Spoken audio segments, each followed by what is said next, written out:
practice our whole, I guess, right?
Ujjayi, everyone. We see all the Ujjayis in the chats, whether you are streaming with us here in West Africa, if you are in the United States, in the UK, or Canada. To all of our communities there, we say Ujjayi to you as well. And to all of our supporters around the world, we appreciate you so very much and all the support that you've given us over the years. And for those of you who are joining us for the very first time, we say Ujjayi to you as well. Now, Ujjayi is a traditional greeting that is spoken in the Meniooh language. And Meniooh is the oldest language known to humanity, and it is oftentimes referred to as hieroglyphs. My name is Jezrita, and I'm an initiate of the Chicago Earth Center. However, we are very fortunate to be streaming live from the home of our fathers. This is the cradle of civilization. We are here in Meniooh. Now, many people call it Africa, but in the traditions, we call it Meniooh. Now, we have a very important lecture topic scheduled for you today called Colonial Terrorism. And if you think about that notion, colonial terrorism, man, it's really a deep concept because colonialism, it impacts and touches each and every one of us. No matter where we live in the world, it impacts us on practically every facet of our lives. To the point that I was chatting with a couple of people the other day and just wondering how in the world is our lecturer going to be able to tie up this concept in the allotted time that we have for this lecture. But we don't doubt him because he is our Zeshmi, so we are looking forward to the lecture.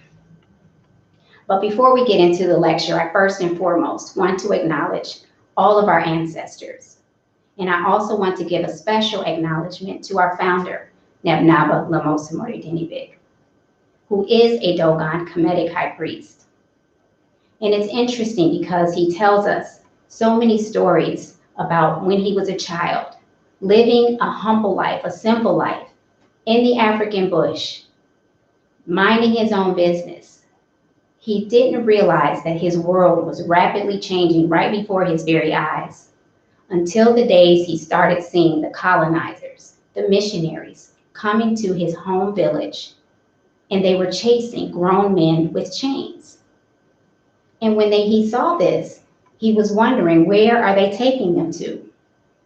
Now, they weren't taking them away in slave ships. They weren't taking them to foreign lands or territories, but they were taking them to the colonial classrooms. And anyone who resisted, they would literally chain them to the desk in order to, quote unquote, properly educate them.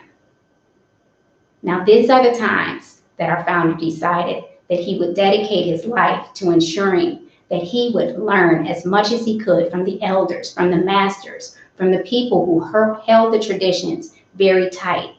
He was going to learn that on his own. So while his peers and his classmates were running around, still living a carefree life, playing soccer every day, he was busy sitting at the foot of the elders, learning and studying, serving in the temples. That was his life, to the point that he became a spiritual master at an early age. And his mother even wondered, why are all of these people of high places, these politicians, these elitists, coming to visit her young son? But it was because of the wisdom that he carried, and he embodied it. And so, from that time, he decided again to dedicate himself to the traditional culture. And he already comes from a long lineage of Kemetic Dogon high priests. And they are oftentimes referred to as the shrine keepers. And that is because they have mastered many disciplines, such as philosophy, spirituality, metaphysics, geomancy, astronomy, as well as natural healing. And he became a master at an early age. And at some point, he asked his teachers, he asked his elders, even the kingship of the region, could he go to the diaspora and build a bridge that reconnects humanity back to the authentic Kemetic culture? And once permission was granted, he traveled around the world, and he fluently spoke 13 different languages, and he shared that sacred knowledge. And it is because of these types of sacrifices that we owe such a great debt to our founder. And eventually, in 1996, he founded the first Earth Center in the Americas.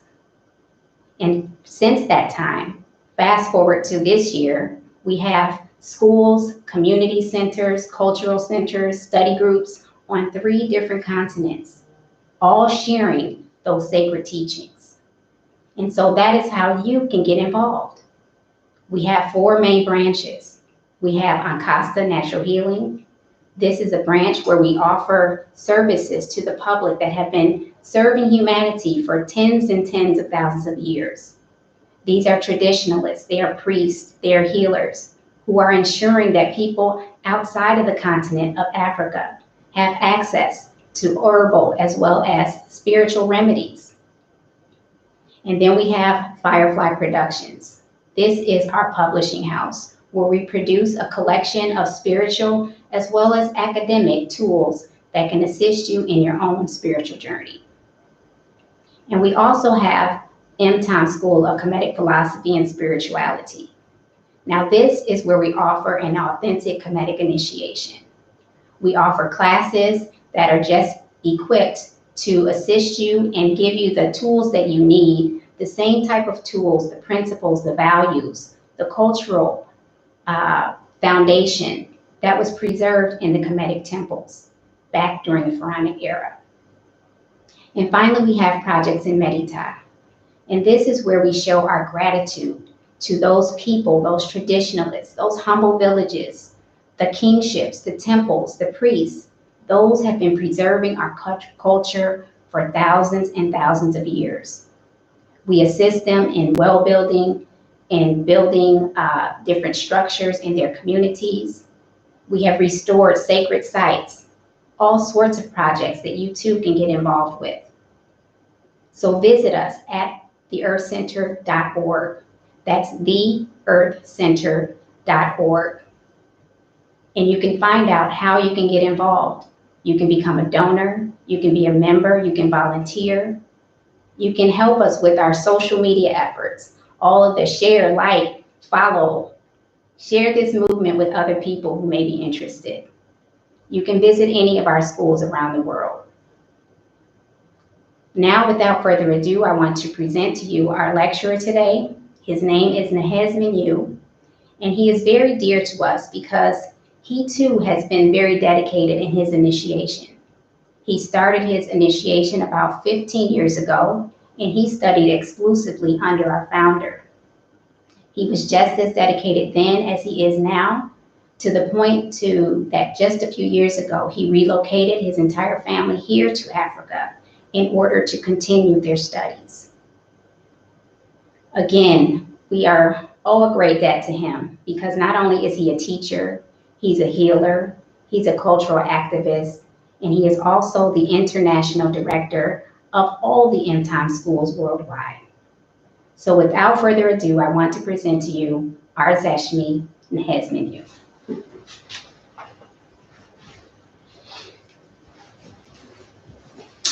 Wow, dua Jezrita. And Ujai, everyone online worldwide, everyone in all of our centers in the United States, Canada, United Kingdom, and in West Africa, Western Merita, Ujai, greetings. Good evening, good afternoon, good morning, wherever you are on the planet. I welcome you. Thank you for joining us this evening. My name is Nehez Meniooh. It's a privilege to be here with the chance to speak with you tonight. As Jezrita explained, it is really because of one man's vision, one man's hard work that puts us all together tonight. So that today, spirits from all over the world can come together online to sit and think about, hear about what our ancestral traditions have in their bank of wisdom that can help lead us forward in our lives today. That's all due to one man's hard work, one man's sacrifices. And so I have to start by acknowledging those sacrifices, acknowledging that hard work. We say that it's one man or one person that cooks food for many to eat. So tonight, in some respects, we are all eating from all across the world. They also say that the person that is seen as poor in today's world, the poor only gain respect when people start chasing the taste of their food. Because everybody has to eat. Everybody has to eat to live. But when you start cooking so well that people want the taste of what you're cooking, no matter if you live in the biggest house on top of the hill or the smallest hut, people are going to show you their respect so they can eat what you have. So tonight we all came to taste what Master Naba cooked. And also tonight I know I will be the one cooking for all of you out there. But I'm starting by letting you know that the recipe I'm using, it came from somewhere. I got it from my master. And that's important because in today's world of information, age of information, to protect ourselves, when somebody's bringing us new information, we have to ask them, where did you get it from? Who is your master? And who is their master? Because if the information you're bringing me just came from books, just save me the time and give me the titles of those books. Maybe I can go around your misinterpretation and just see for myself what those words on pages say. But if you're telling me that what you learned came from a master, then I know that you lived with that person. I know that you studied under that person. And I know that that person too studied under someone even to learn the principles of education and apprenticeship. And that's really how human beings since the beginning of time have been learning, have been mastering knowledge. So this is an important question. And so I want to make that clear and acknowledge my master and where the information I'm bringing tonight is coming from. Master Naba, after starting the Umtam School of Kemetic Philosophy and Spirituality, after starting the branches that make up the Earth Center that Jezrita explained in the introduction, he returned back to his homeland of Burkina Faso to bring his work and his mission here. And that's an important thing to point out because in today's world where what we see as wealth seems to exist in the countries that are called first world, we have so many people that leave the continent of Africa chasing that wealth, chasing some success, and they don't really come back here to bring it home. But after Master Naba built the Earth Center as an organization, after he wrote his book, after he wrote some books, after he did a lot that he had to do to bring this mission to the world, he came back to Burkina Faso, which very recently was known as one of the poorest countries of Africa. He came back to bring the wealth that he had brought to the world home. To bring the wealth that he had brought to the world home for any of the people that were being disconnected by the procedures and the antics that Jezrito was mentioning, forcing them into colonial school, forcing them into colonial religions. When he came back to bring that mission, of course, he had to promote it before he could start his first school. And in promoting it, he started a radio show that was broadcasted around Burkina Faso. He also was a guest on others' radio shows. And one evening on a radio show, after he said what he had to say, after the interview was coming to a close and the host opened up the call lines for a question and answer period. And we too will have a question and answer period at the end. So your questions that you type in the chat will be brought. But this day on this radio show, when the question and answer period came, a woman came on the air and she brought a message that we all know. She told Masanaba that he was evil. He needs Jesus. Jesus is the light. He needs to be saved. Whatever he's saying is backwards, is dark, etc., etc. We all know it, right? We all know that message. We all heard that message from our pastor. We all read that message in books. We all heard that message from slave owners.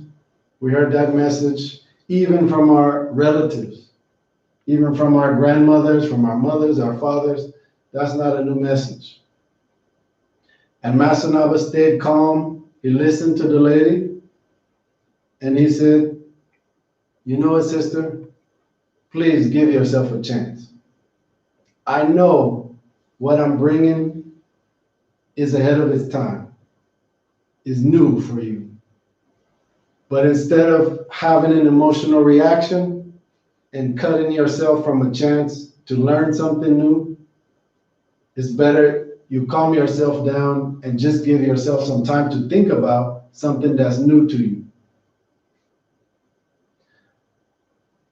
It was really kind of amazing just to see someone be condemned, someone be even told they're evil, and that person stay calm and only show care back to the person that did it. So I'm acknowledging Masanaba as I start.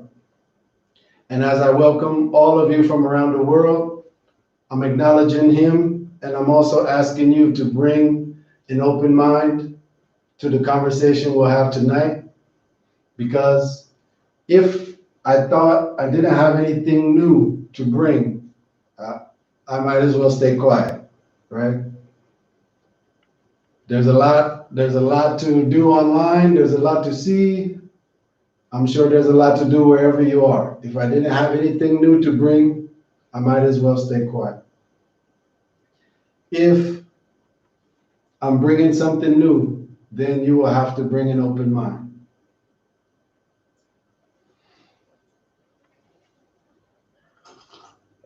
And to be honest, I will have to bring the same open mind to give a lecture to people that I can't see their faces, to give a lecture to a mechanism that's just a lens. But we'll take that open mind together. Okay. Tonight's topic is colonial terrorism. Colonial terrorism, which is a very deep topic, as the sister pointed out. And we hear more and more today this notion of terrorism. The war on terror, acts of terrorism, the global war on terror. What is the war on terror? What is terrorism? If we just check the dictionary, we see that terrorism is any act of violence or intimidation,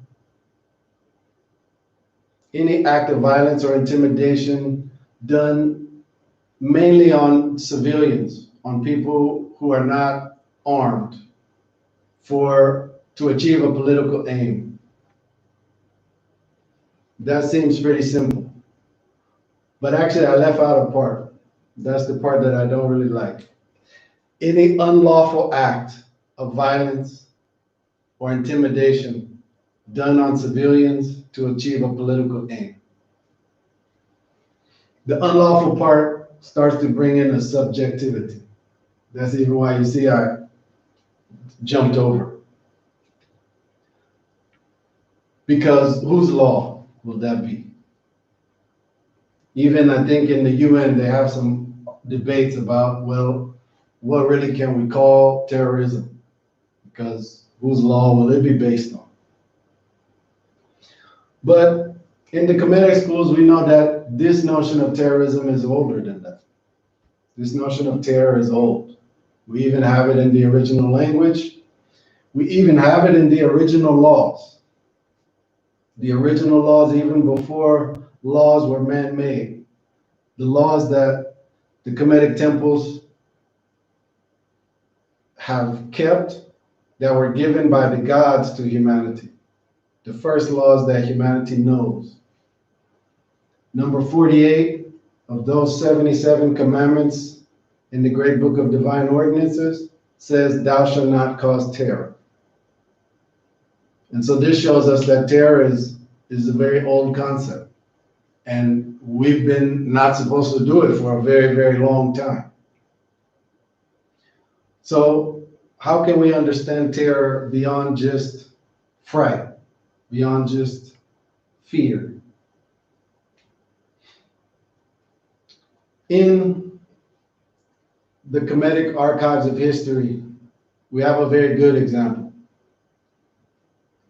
We have a very good example that happened in the Nile Valley around 600 BC. 600 BCE, before the current era. Really, to be more exact, around 630 BC. And it was at that time that a man named Cambisi arrived in the Nile Valley. And he arrived with ambitions to conquer, to invade and to conquer. He arrived with ambitions for power, for material wealth, and he didn't just come alone, he brought a whole army with him. Cambisi is known, even in the modern history books, as a conqueror. And he comes from a line of conquerors. Even the ambition to conquer the Nile Valley was passed down to him by his father. So he was just carrying out his father's work, so to speak. Cambisi arrived in the Nile Valley and was so perplexed at how the people living there were ready to part with their material wealth. He came for that material wealth. It even brought him all the way from Persia. So for them to give it up so willingly, he just didn't understand it. He also didn't understand how they would give him wealth, you know, any intimidation he tried to bring, any threats, any aggression. Sure, you can take the wealth, but he couldn't really change their behavior, their lifestyles, because he was after power too. But if you can imagine, and I know many of our listeners will know, for those who don't have as much experience, the Nile Valley at that time, 630 BC, was a place known for knowledge. It was a knowledge center. People from all over the world came to the Nile Valley to study. The Nile Valley was also known, as it is known in today's touristic scene, as the Valley of the Kings. So it was known for the seat of authority, the throne. The King of Kings is there. And so this was the climate he arrived in. This was the place he arrived in. But it was already a very old culture by the time he arrived. We had someone sitting on the throne there, one after another, for thousands of years before he even arrived. So there was already a system that he couldn't just ignore no matter how much he wanted. In Kemetic society, it's going to be hard for you to find a position of authority and never have been initiated. That's just unheard of, because every spirit coming into life will go through an initiation just to face life. Now you will go through more initiations, initiation after initiation, depending on now where your life is taking you, where your destiny will take you. And if that destiny is taking you to be responsible for others, you will need to be initiated into that. So he realized he would need to do that. And Kambisi even entered the initiations.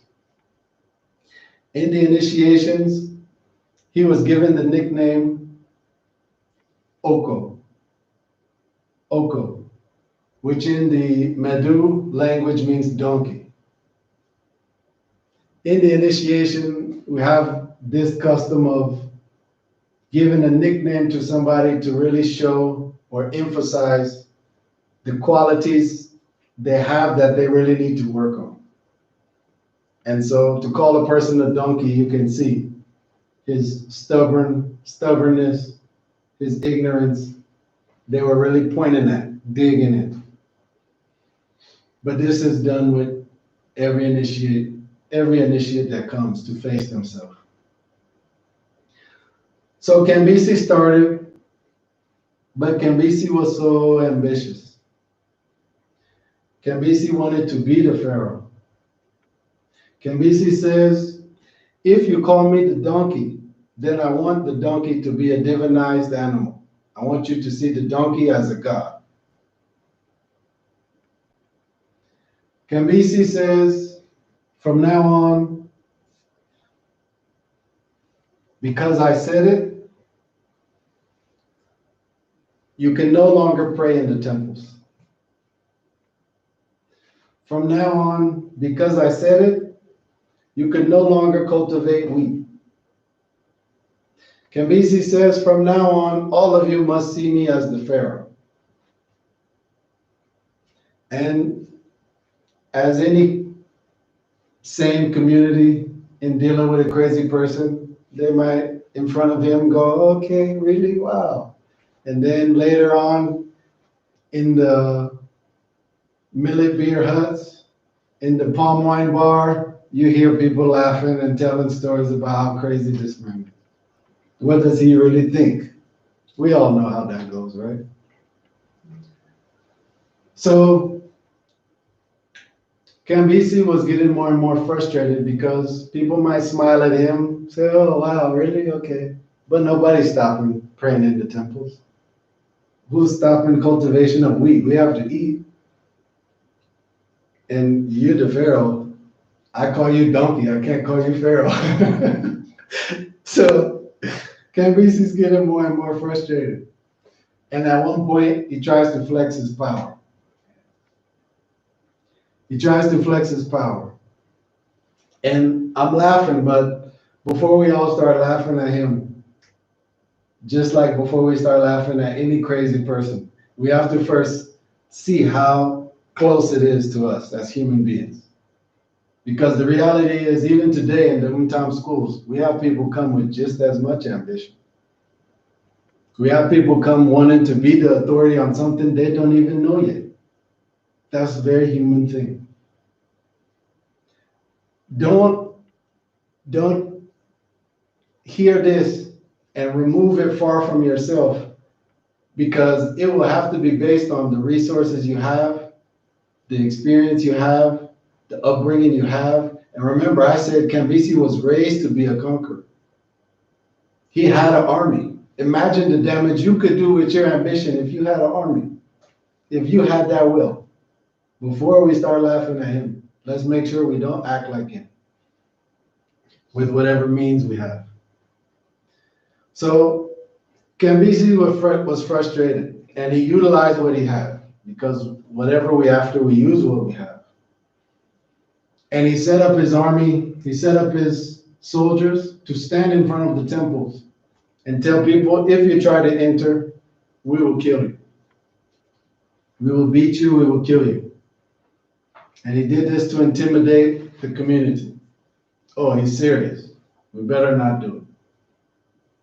This was very clearly, we can see by definition, the first act of terrorism that he did, right? But he didn't stop there. Because even then, you're trying to change people that have done things. Their fathers also taught them. Their mothers also taught them to do this. You can't just change it that easily. He didn't stop there. In Kemetic society, as I mentioned, we have this notion of divine animal. He wanted the donkey to be a divine animal. But we have the notion of a divine animal, which, if I can put it simple, when the gods favor an animal, that animal is divine for the people that worship that god.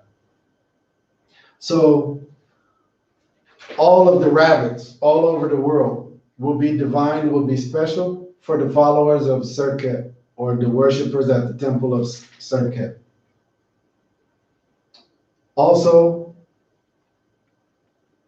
all of the members of a family who has an ancestral divinity that's responsible for that family that favors rabbits, all of them will see rabbits as their divine animal. They won't eat them, they won't kill them, they will hold them with a special regard. We have that type of divine animal. In addition to that, we have the holy cow, and an animal that becomes holy because, or that is holy because a god themselves even reincarnates in that animal. They bring their energy to the human world through that animal. And so we also have this notion, holy cow. Even now, you still have that saying coming back from this aspect of human history, holy cow. You've heard that before. So we have the one type of holy cow that we have is the Apis. And this holy cow is a reincarnation of the god of the dead. And the next move that Kambisi made was an unthinkable move to kill the holy cow. But he didn't even stop there. Because you can imagine, he wants to be Pharaoh. He wants to be the one that everybody looks to with as their authority. But people will smile and then laugh as they walk away at him, but then they will go and bow to a cow. In his eyes, he was so jealous. So he killed the holy cow, but he didn't just stop there. He even gave the order for people now to come and eat the meat of the holy cow. What do you think people did?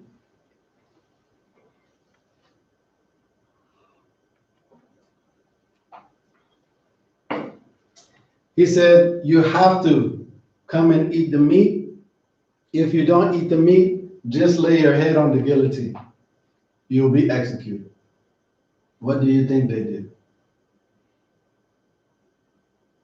Every person there in the Nile Valley that was there just lined up at the guillotine. There's no question there. You want me to eat the God of the dead or die? There's no question there. I'm not eating the God of the dead. And so they lined up, and one after another, Kambisi's army chopped their head. Chopped their head. He didn't give one person to eat the meat. And he chopped over 2,000 heads.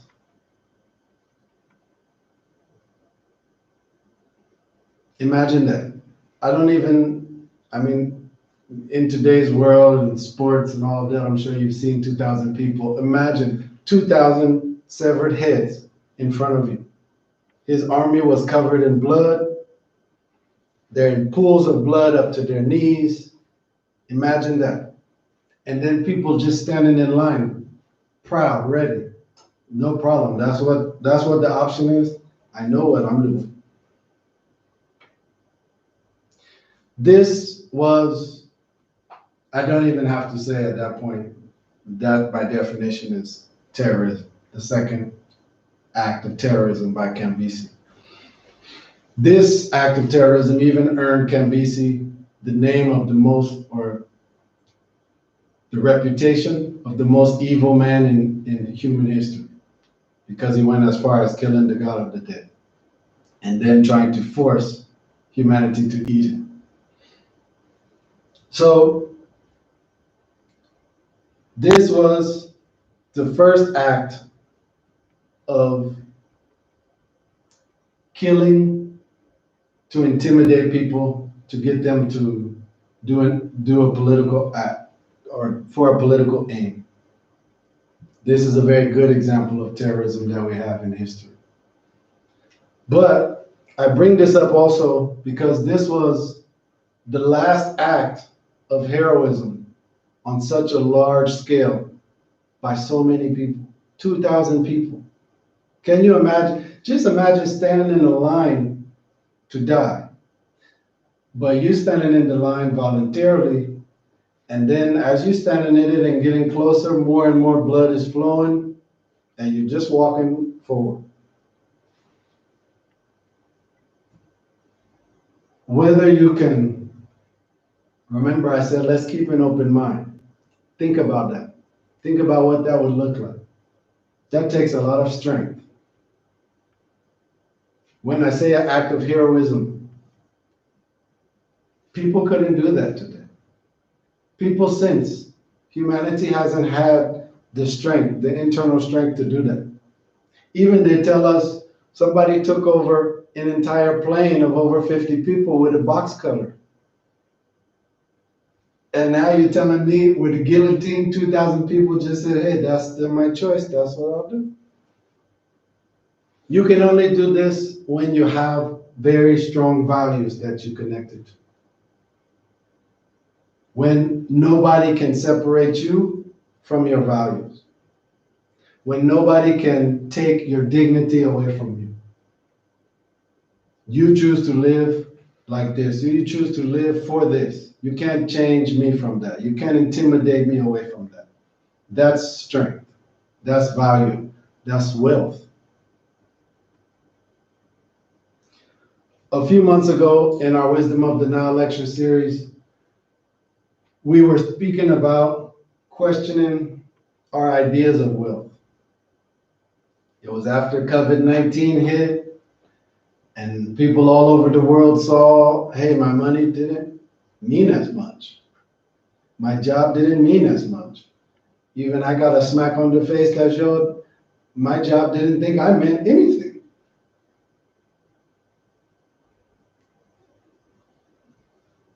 People were realizing that maybe there's a wealth that's more important than the money I'm getting or the career that I work so hard for.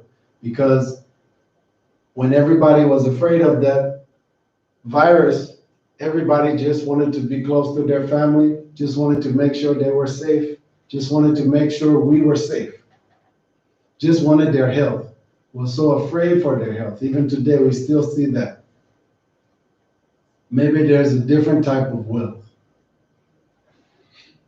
In the Kemetic paradigm, in the Nile Valley civilization, wealth is based on dignity, integrity, the knowledge of life, the knowledge of the world of the gods. And so if now these people are standing on the knowledge of the gods, they've been devoting their life to emulating the gods, to following the 77 commandments.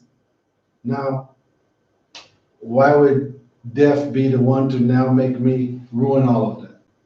I don't care. You want to kill me? No problem.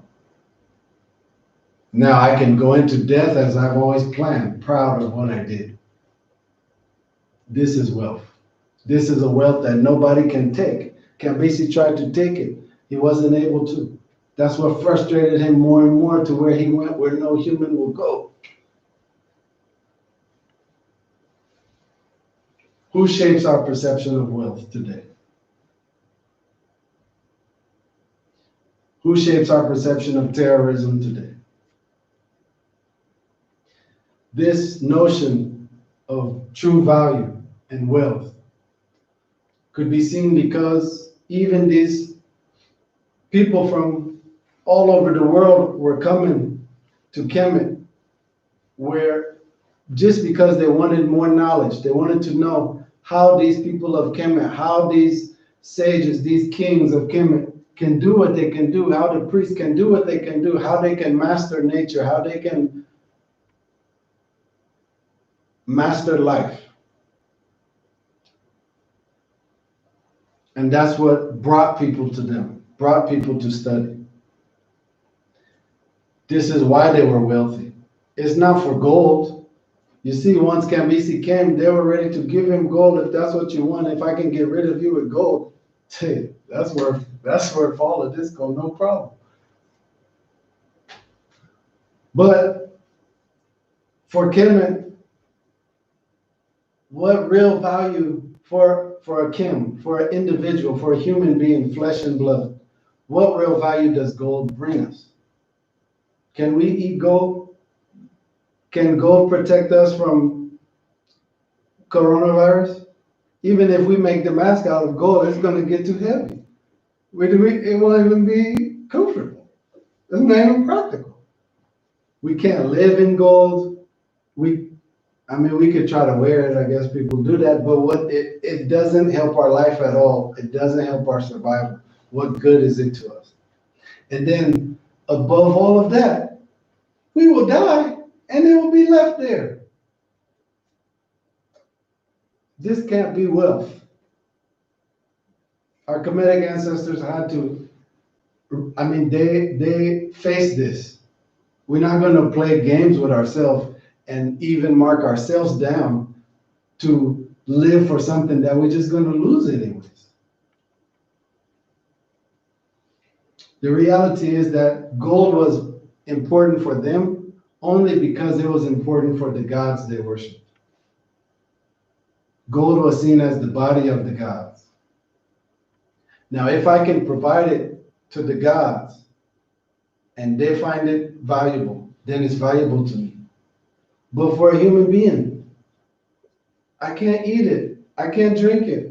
I know nowadays there's a lot of, that's why I'm saying, please check the information you're getting. There's people even trying to eat gold flakes now and they think it makes them healthy. You're just eating rocks.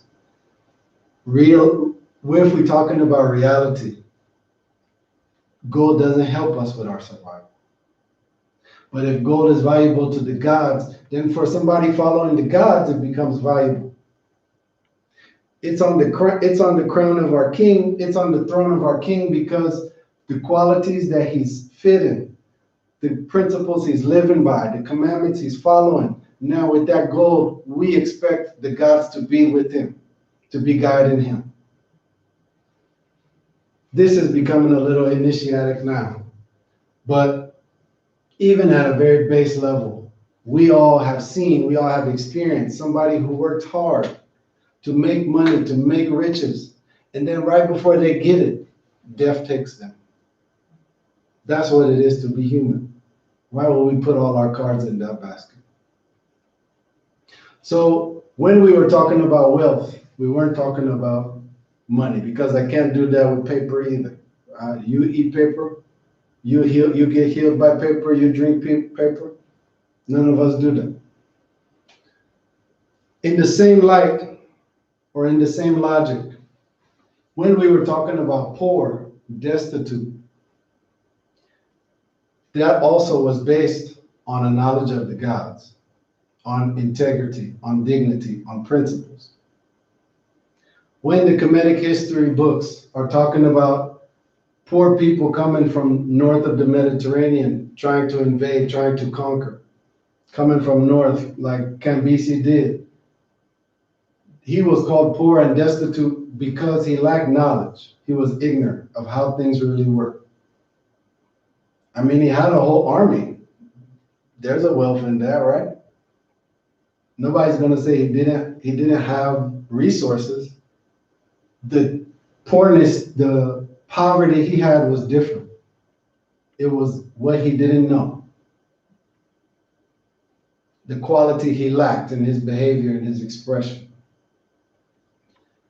This is very important because now If we look around the world today, we look at how our leaders, our political leaders function. We can see that since the time of Cambyses, Julius Caesar, the other conquerors, the political leaders that are in position today all function on the same paradigm.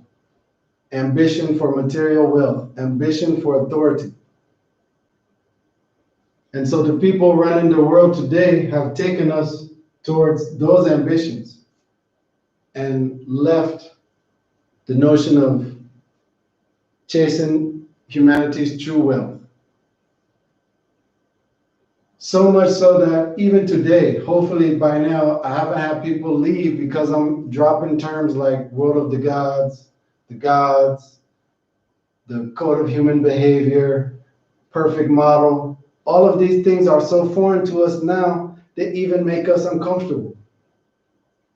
To hear it makes us uncomfortable because to hear it makes us defensive because we associate gods now only with the manipulation those leaders did on us. Those leaders did to gain power because those leaders never did things with those words based on knowledge or based on bringing harmony or order in the world. It was just based on them gaining that power over us. That's now the consequence of a world that's now led by people that are just power hungry. This is our reality today. But this is, or not but this is why humanity is lost. But as we say in the traditions, if you are in the bush, in the forest, and you find yourself under the same tree more than once, know that you lost. Anybody who's been in the forest, anybody who's been out in the woods and gotten yourself lost, I know you know that feeling. You find yourself lost, you get uncomfortable, you get scared, you start seeing the same tree again and again. Even though you know it made you lost, there's some comfort in that tree because at least you've been there. When you really start walking away from where you've been, then you get even more frightened because you're already lost. You don't know where you're going. Now I'm going towards somewhere I've never been. That's even more frightening. The human being don't like what we don't know. So that means even to find our way back to the path, it's going to be more uncomfortable than it was being lost. Humanity is lost in time and space. I'm going to open a parentheses now, okay? Because I like to do that. And the one that gave me the recipe like to do that too. So,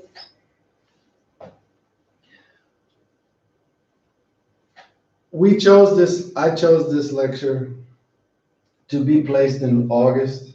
We chose this in the Meniooh schools to be placed in August because August brings a very interesting time. If you check in the history, you'll notice a lot of the floods we see happen sometime August to October. A lot of the raging wildfires around the planet, even a lot of the resistance movements, the rebellions amongst humanity happens in a lot of times in August. August, if we're just going on the modern calendar, doesn't really offer things that special. It's the end of the summer. It's the 8th month. It's the month of Augustine, according to our colonizers. It doesn't really mean that much. But in the calendar that's much older, that's coming from the Nile Valley, that our modern calendar is plagiarized off of, August is closing the year. It's the last full month of the year. That month is called Mesut Re. And Mesut Re in the traditional calendar is the 12th month of the year. And as it is closing the actual year of the actual calendar, and I'm gonna come back to why I'm saying actual, it now is the time when Earth is readjusting before it enters a new cycle. The energies of Earth are being readjusted. Nature is readjusting before it enters a new cycle. I say the actual calendar because, as I said, the modern calendar we're using now is plagiarized. Why do I say that? The modern calendar, and you can check, and we've given a lot of presentations on the calendar, the science of the calendar, the politics of the calendar. The modern calendar is a year of 365 days, and those 365 days make up the Earth's revolution around the sun. But the 365-day cycle or rhythm revolution has an extra quarter of a day, and then that quarter of a day is added up after 4 years to add another day, leap year, according to our modern calendar. That year is made up of 12 months, 52 weeks, is that correct? And the week is made up of 7 days. But we don't really go beyond the increment of a year. The only increments that we have beyond the year are just for convenience and counting. Decade, score, which is not really used anymore, a century, a millennium. But you see, those aren't specific to astronomy. Those aren't giving us anything about what's actually happening amongst the cosmos. That's just how to count. The same way we can have a meter and then a centimeter and then a millimeter. We have a year and then a century and then a millennium. Same word, same Latin word. It's not talking about the cosmos. It's just talking about increments. Groups of 10, groups of 100, groups of 1,000. And with that explanation, this notion of a quarter of a day, exactly a quarter of a day, and then you add that, is really far-fetched. But as I said, you can investigate yourself with some of the presentations we've given. This is not a presentation about the calendar, I know, and you wonder when I'm going to close this parenthesis.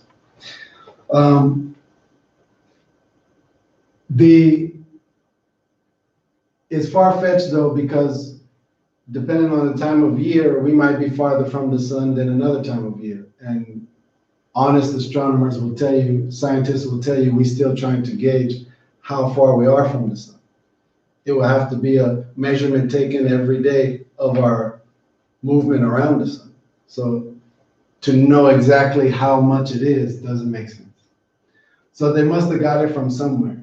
But remember, when we're talking about a civilization like the Nile Valley that worked hard, passionately investigating the world around them to learn nature, to learn the earth, so that they can fit in it. That's very different than the modern world that we live in, that's made up of leaders that passionately worked only to gain authority. And they will even reinvent everything just so that they can be known as the authority on it. I don't know if you're really following me. We had people that we gave authority to because they proved themselves to have the spiritual honesty necessary to investigate the world around them, to master it, to learn it, to master it, to behave according to the principles that help them fit in it. And now we have leaders that said, you know what, some people have that authority. I just want the authority. I don't need the knowledge. I don't need to prove I have the qualities. I will even reinvent what it is so that you give me the authority and not that one who actually knows. The same thing happened with the calendar. Now information that was taken and you don't really understand, you have to reinvent why it is like that. In the traditional calendar, we have this 365-day increment of time, but that's just a farmer's year, because we can see that the cycle of seasons reoccur in that time period. But that's an increment of smaller periods of time. The real year, which is that 4-year group, when that extra day is added, is what in the traditional calendar we call that a real year. 1,460 days plus that one extra day. But in this calendar, and this is why I opened up the parentheses, if you're still with me, you're going to see why it mattered. In this calendar, that real year of 1,461 days is just a smaller increment of a larger increment of time, a larger cycle that the calendar is based on. And that is what we call the God's year, or the great year. And that is 1,460 of our 365-day years, and then an extra,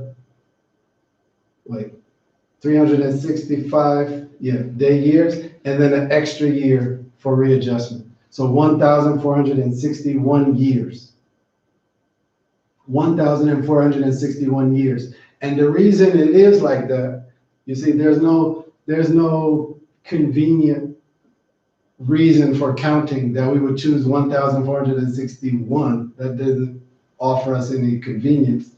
That's based on an actual astronomical phenomenon. But who, in a world of power-hungry people that don't have time to investigate, would take the time to find a cycle that goes 1,461 years, much longer than anybody lives, much longer than anybody's ambitions last, much longer than anybody gets to get googly-eyed over their goals. 1,461 years is the time it takes for the Earth and the Sun to return to their same position in accordance with the Sirius star. So the cycle of the Sirius star is 1,461 years. That is what this calendar is based on. Now, keep that in mind. I said that the increment of time that the calendar from the Nile Valley is based on is 1,461 years. If we consider now the way that the world has been going for the last 2,020 years, 2,020 years when those political leaders, those leaders with all that ambition said, you know what, we have enough authority now to reinvent the calendar. And instead of going on the same time, we're going to say it's year 0 now, because now it's our time. For the last 2,020 years, they've been in power. But if we look at 2,020 years and put it beside 1,461 years, that means they've only been in power for a little over a year, if we're talking about the great year, or if we're talking about the God years. That means that their civilization, their systems, their culture of authority is only, at best, even if we give them some extra because they had to build it before they got the full authority, 2 years old. 2 great years old. If we now contrast that with the Nile Valley civilization, who brought us this calendar that's basic increment of time is 1,461 years, and we have holy texts that date back over 200,000 years. You can find holy texts. If you're a scientist, even if you're a scientist, you're an anthropologist, want to be honest enough to admit it to you, we can find holy texts that old coming from the Nile Valley. That means that that civilization, that system, by God years even, is over 100 years old. Over 100 years old. So now what we're really talking about is 100 years of investigating, of learning the world of the gods, the perfect model of the world, learning nature, versus the 2-year-old that just wants authority. The 100-year-old elder, the 2-year-old throwing a tantrum. Which one will you choose as a leader? If you live in a house and the house has an elder that's over 100 years old with all that experience, and the house has a 2-year-old, who you gonna let run the house? This is the situation that we're in today. When we talk about Western civilization, when we talk about the education system, when we talk about the languages, the modern languages, all of the things that we call in modern that we think are so, they have an authority, we have to question, why are we giving it that authority? It's 2 years old versus 100 years old. So this is our situation. We had a civilization that was there helping humanity fit into the harmony of nature, a calendar helping fitting us into the harmony of nature. And now when we investigate the modern world, all we have is destruction, domination, authority, theft, because one needs wealth while the other has wealth. And we can see the global issues that we face in 2020 today. The epidemics, the pandemics, war, politics, and power, all of these things that we can see. But how did we get here? How could humanity, human beings are intelligent beings. How could we knowingly be in a house with an 100-year-old elder and a 2-year-old and say, hey, 2-year-old, what's the day gonna be today? How does that happen? That now brings us to colonization. And what is colonization? What is colonialism? Colonization is, by definition, again, the common definition that we all can agree on because it's in the dictionary that we gave authority to. Colonization is a central power that dominates neighboring powers or other powers, dominates other territories. A central power that dominates other territories. That sounds a lot like what we talked about already, right? A central power that dominates other territories. Colonization is, as Jizarito pointed out in the introduction, it affects every aspect of our life because it's one power, one authority, taking the power and authority of a place that they don't even belong to. When we look in history, we can see that by the end of the 19th century, England, France, Germany, Spain, Portugal, they had split up the continent of Africa in the Berlin Conference. They also had acquired territories throughout the world and colonized them, meaning that the authority that they installed in those places now was really coming from them. The people there now saw them as the authority all the way in France, and their Frenchmen that was there running the country. And this had taken place, this was already done by the end of the 19th century. But what's important to understand is that this had already taken place in Europe. The kings of Europe had already done this in all of the territories around Europe thoroughly. They had already taken all of the land from people who were trying to live like their ancestors, like their fathers, farming their father's land. They were trying to carry out their traditions. They already had their land forcefully taken from them and then forced to work that land for other people. The system of colonization, the system of enslavement was perfected in Europe before it even came out. That means the majority of Europeans were already victimized by it before it even touched the rest of the world. This is colonization. I'll come back to that. But hopefully already we can see how much it looks like terrorism.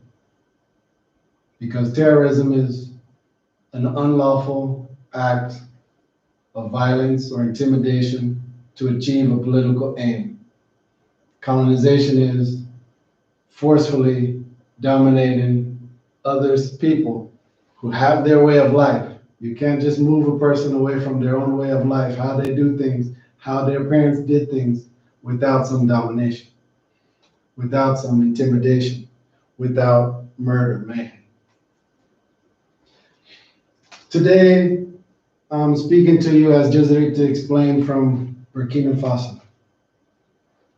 I bring up Burkina Faso because not only is it the home of our master, it is also the cultural headquarters of the organization, the Earth Center.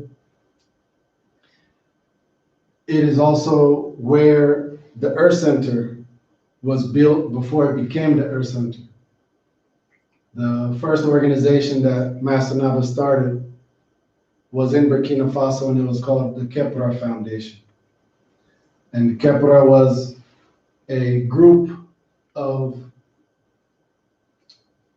traditional researchers, activists who came together to preserve their ancestral culture and to put their minds together to build on it, continue researching, but to use what was coming from that and look at what affects people of color, what affects Africans, and how can we make sure that we're bringing what comes from our culture to guarantee our future, to take responsibility for our future and where we're going, not the Frenchmen that came and said they were the authority here.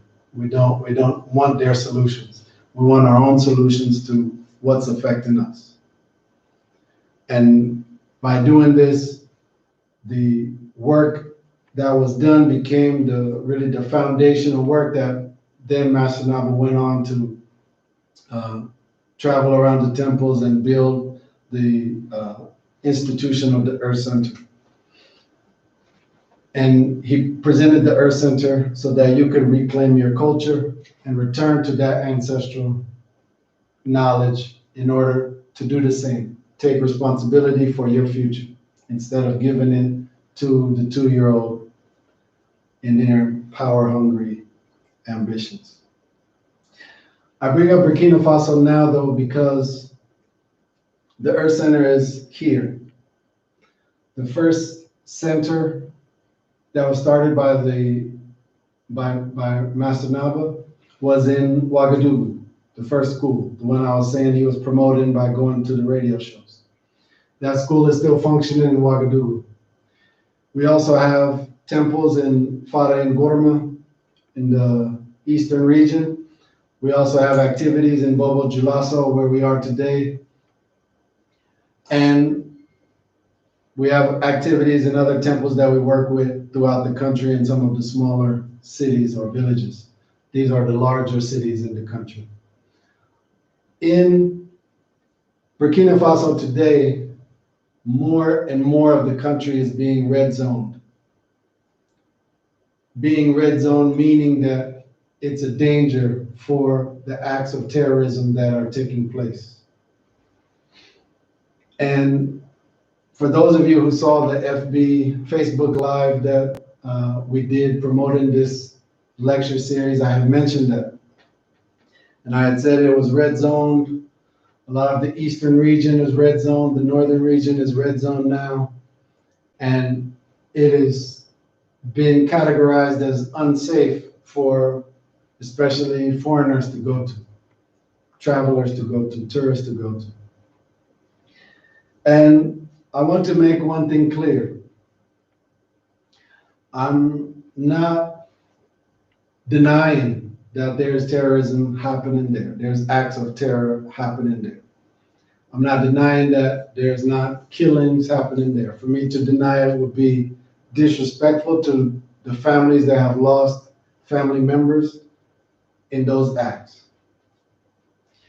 In that Facebook Live, I had contrasted it with Chicago and other cities around the United States that I was living in before I moved here, Chicago, Baltimore, where we hear of murder and unsafe things on a scale much, much larger than what's happening in Burkina Faso. But that's not to deny what's happening in Burkina Faso. What's happening in Burkina Faso is very interesting, and it brings up something I want to let you know about that didn't really make its way to the global news. There's an individual in the eastern region that actually is one of our elders in the Earth Center. He was one of the colleagues of Master Naba during the Kepler Association times, and he also grew up in the same region that Master Naba is from, in Fara and Gorma, the Gulmu Empire. This man, after the recent ousting or coup d'etat of Blaise Compaoré, the last president or the president before the current one of Burkina Faso, some of these acts that can be considered terrorism or unsafe started to really occur. While during Compaoré's presidency, you didn't really have them. But once there's no president, of course, people who are bandits or want to steal from people on the road, stop people on the road, steal from everybody in the bush taxis, et cetera, all of that, they have more freedom to do that because the person in charge is not there to hold the structure together. And so this man saw that, and what he did was he organized the hunters, the traditional hunters in his area. The traditional hunters that have been initiated into hunting. But when I say hunting, it's not the same maybe hunting It's not like people that go and then, pose with giraffe carcasses or pose with rhinoceroses with their rifle. A hunter is somebody that masters nature so that they can go into the bush and the obscurity of the bush for whatever, for the well-being of the community. Whether they're going in it for food, whether they're going in it for medicine, herbal medicines, whether they're going in it to protect their community, whatever the well-being is needed for their community, that's really what they're going in. And they've learned all of the tricks of nature, the secrets of nature, so that they can do that safely and they can keep their community safe. So he organized the hunters, and he organized them into a network so that if any peculiar activity was happening throughout the country, any people were seen in villages they're not usually seen in, and seen with military assault rifles, because those have popped up in West Africa now. the network would get that communication to him within minutes. And so when he did this, very quickly, everything stopped. Because now these people who mastered nature, who had secrets, the same secrets that people came to the Nile Valley looking to learn, now these people were protecting the villages. So even as somebody planned to go and steal or rob a village or a bush taxi, even when they arrived, the hunters would be there waiting for them.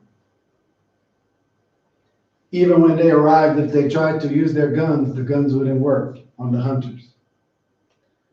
And so quickly, word started spreading that, okay, now there's these groups that are protecting, and it's much harder to take advantage of villagers that weren't armed before, to take advantage of travelers that weren't armed before.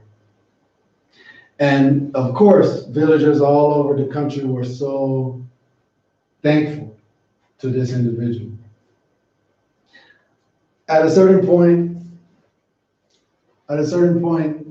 even of course, it brought on attention from the governments, and even neighboring countries even called this individual and said, wow, can you set up the same thing in our place?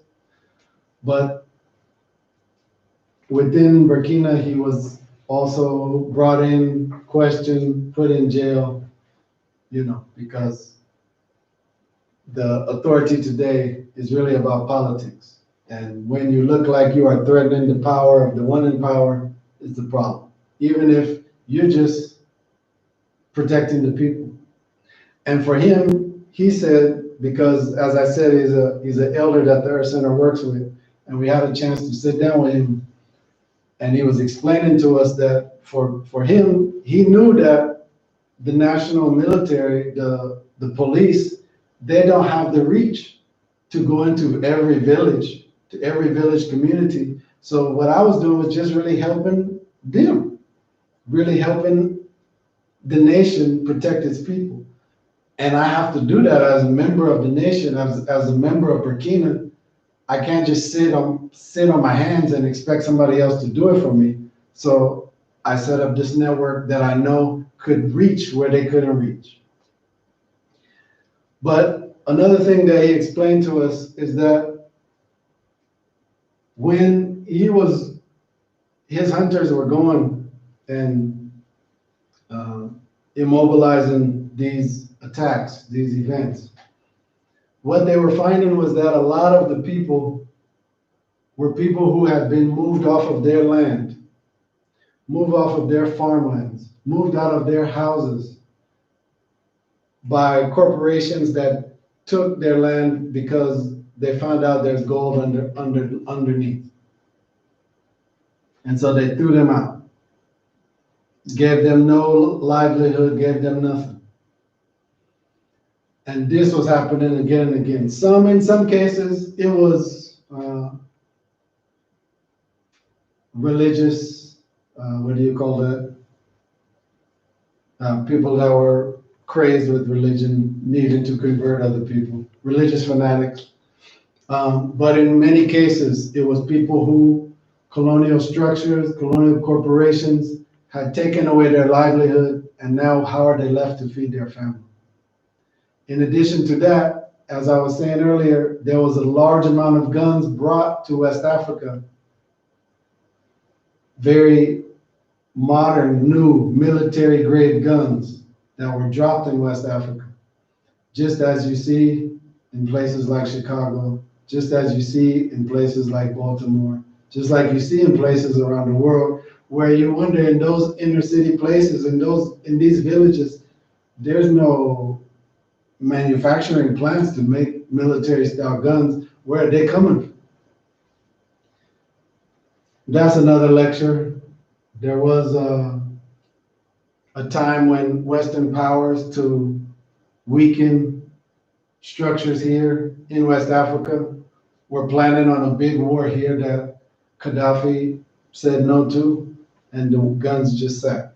Well, now those guns are being put to use by people who are being put out by corporations, by more powerful people than them from their livelihood, from their living place. This is the situation that's happening in Burkina Faso. I bring that up though because if it's not clear, I want to make it very clear that colonization is terrorism. Colonization is terrorism because it is the act. I mean, to colonize, you have to weaken. To colonize a territory, you have to weaken that territory. Because if that territory was not weak, why would they need you as their leader? Why would they need someone new with a new culture or a foreign culture, foreign values, foreign way of doing things, foreign language to come and be the authority for them? The process of colonization demands that you weaken the one being colonized.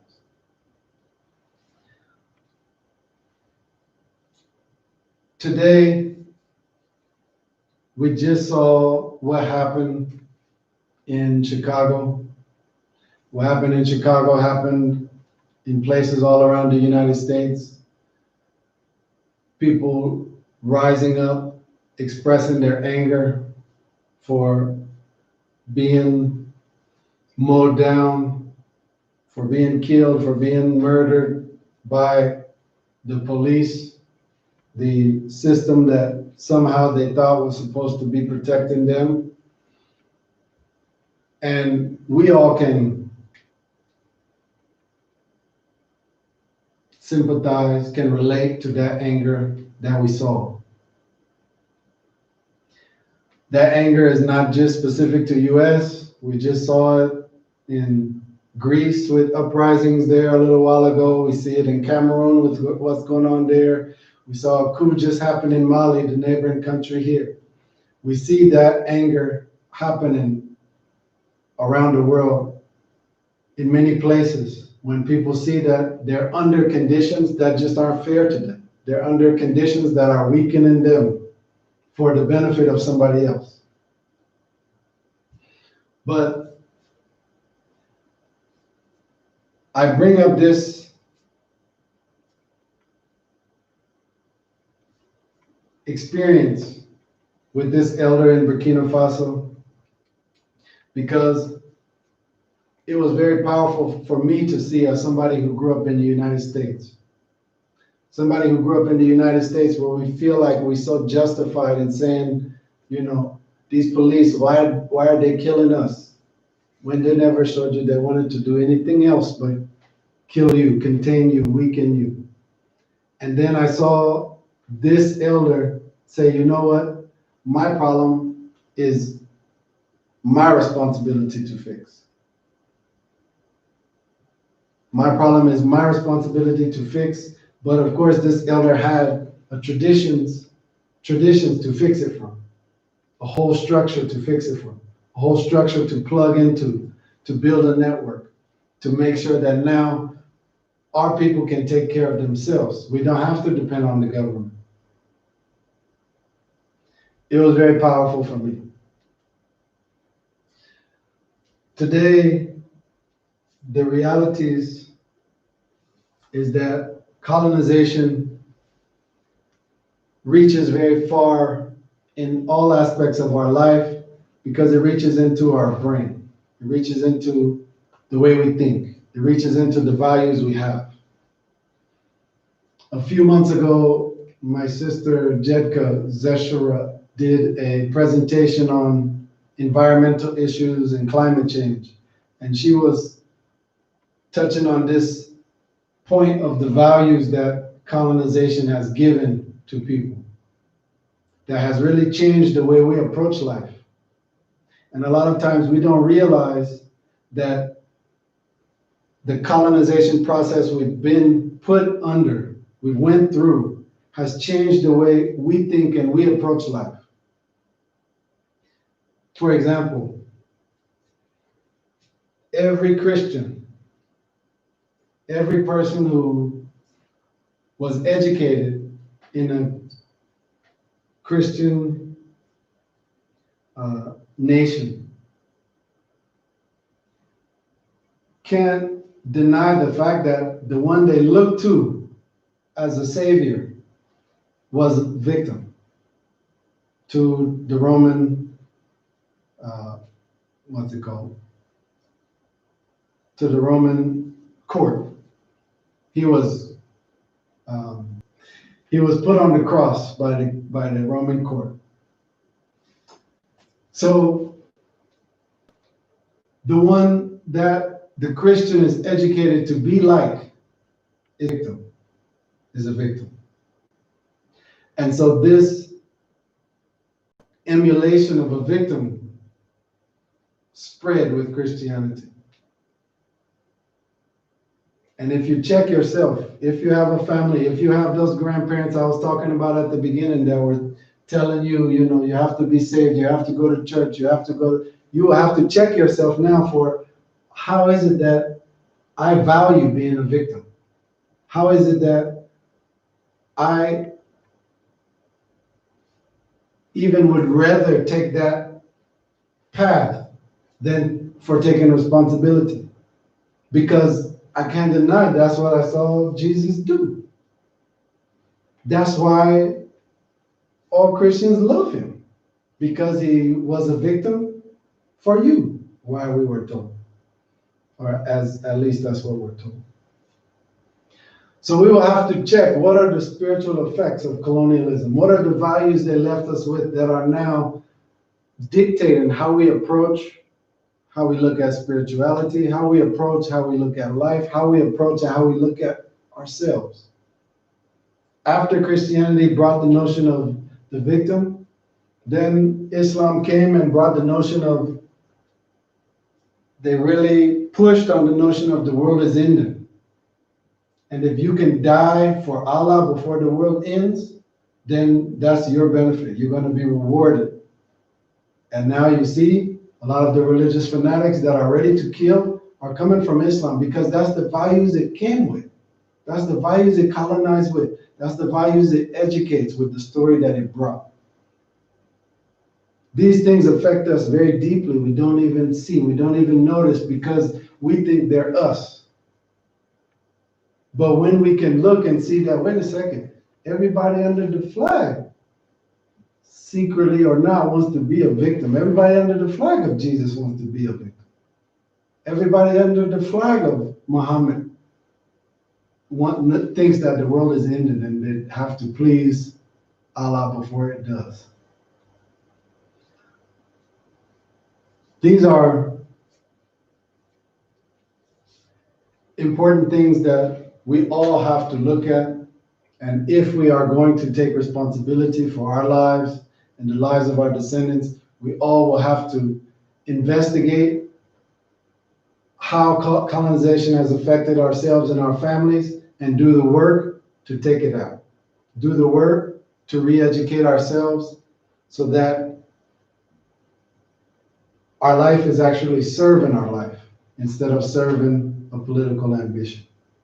We're using our energies to serve our life and the life of our descendants, instead of someone who just threw their 2-year-old tantrum because they wanted to be known as the leader instead of the one who actually fits in that position.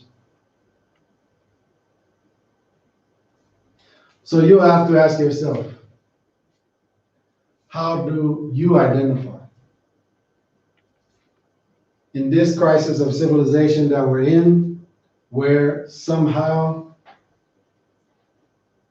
the world is being ran by those who just seek material wealth and politics or power. The world is being ran by people who are still infatuated with the things our ancestors left a long time ago, because they have to face, hey, you die anyway. What do I look like taking everybody's wealth here if by the end of it I'm just gonna die and then you can come back to get it? It doesn't make any sense. So how is it that we identify? And not just how is it that we identify, because, the world is becoming more and more of a place where you can say you are whatever you want to say. But How does the world identify you based on how you behave? It was very difficult for me growing up in America and realizing that as an American, I'm going to be identified with all of the heinous, vicious things America is doing all over the world. But to change that, I will have to look inside myself and see, well, what values did I take from them? Maybe if I had their guns and I had their money, I might be doing the same thing if I don't make sure to take those values out and recondition myself. Because colonization happens in a few ways. You can't, like I said, you can't just take people away from how they've been functioning. You can't just tell people the way you've been doing it, the way your parents taught you, the way their parents taught you, don't do it anymore, do it our way. It has to come by killing, it has to come by intimidation. But once that phase is over, then it just comes by education. Then it comes by conditioning. Then it comes by manipulation.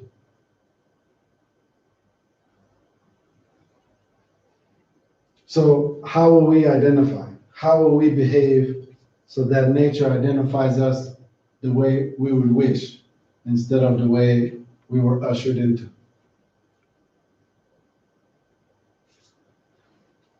This situation is so serious, and I know I'm getting close to my time, but I want to kind of wrap this up with a short story on how what the world is really like. And this story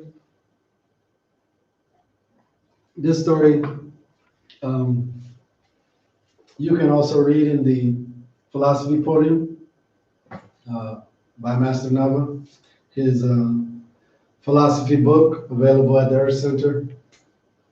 This is the story of two friends, and it does well in explaining where we are today, but it also does well in explaining the values that we have, that even all of us help get us there. This, or lack of value. This is the story of two friends, two of the best of friends, very good friends. They always seen with each other. One is a coveter, meaning they're ambitious, and one is very envious, meaning they see what others have, they want it. And these two friends one day got the chance of a lifetime. A God revealed itself to these two friends. So this must have happened in the land of mystery in Africa, where things like the other dimensions revealing themselves to humanity are more common. But a God revealed itself to these friends, and he said, you know, I want to give you a gift today.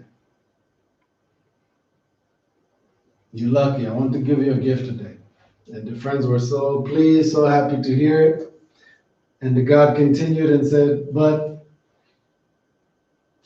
my gift is going to come with some conditions. I will give one of you whatever you want, whatever you wish for. But when I give it to you, I'm going to give it double to your friend. They get twice as much as you give. And with that, the two friends were challenged.